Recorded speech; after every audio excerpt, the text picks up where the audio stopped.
गोटे समाजसेवी माड़ू एवंजर 2023-24 प्रेसिडेंट भी आ किशन भाई को व्यक्तिगत रूप में 5-7 वर्ष है जानी आंकर समाज सेवार जो जिल अच्छी से कार न थाए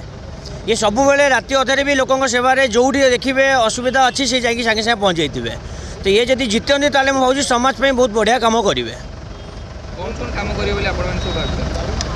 ये सब बेले लोकर शुभ चिंता ही करती तेना विजन कौन अच्छी से तो मुझे क्लीयर नहीं बट ये निश्चय समाज सेवा भल कम करेंगे कहीं मुझे जी देखी ये सब बेले लोकों सेवार रहती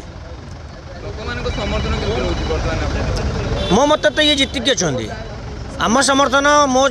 मो पाखे जी समर्थन सब तो सपोर्ट अच्छा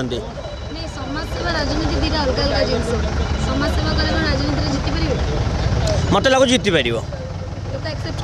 निश्चय एक्सेप्ट करेंगे एक्सेप्ट करेंगे लोक आ ये सरकार सागे मिसिकी ही कम करेंगे प्रतिश्रुति अच्छी तो बीजेडी आम सारे किसी लेन देन ना आम फास्ट टू क्लीयर कि आमर जे सरकार करेंगे साथ मिसिकी ही कम करार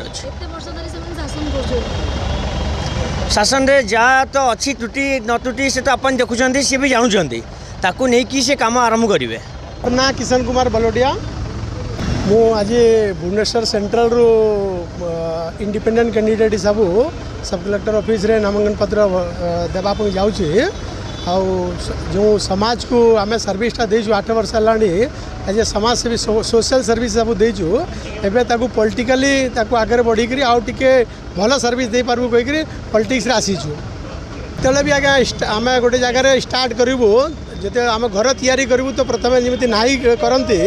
तापर धीरे धीरे कर बिल्डिंग ठिया हुए आज आम राजनीति रे फर्स्ट टाइम आसीचु हो पारे आम आज जितबू न जितबू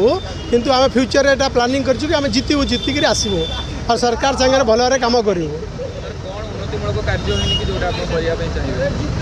आम समाज को सर्विस देवाई आसीचु जो जहाँ जहाँ सर्विस दरकार अच्छी से समाज को आम से सर्विसटा देवु आमर कन्स्टिट्यूएंसी सब जदि मु कन्स्टिट्यूएंसी रे जितली तो कन्स्टिट्यूएंसी सब जहाँ जहाँ उन्नतिमूलक काम कर सब कम करूँ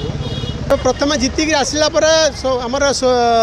कन्स्टिट्यूएंसी को किमिति रास्ता घाट पानी सुविधा दे पारिबा गरीब लोक को घर दे पारिबा से सब व्यवस्था करवा।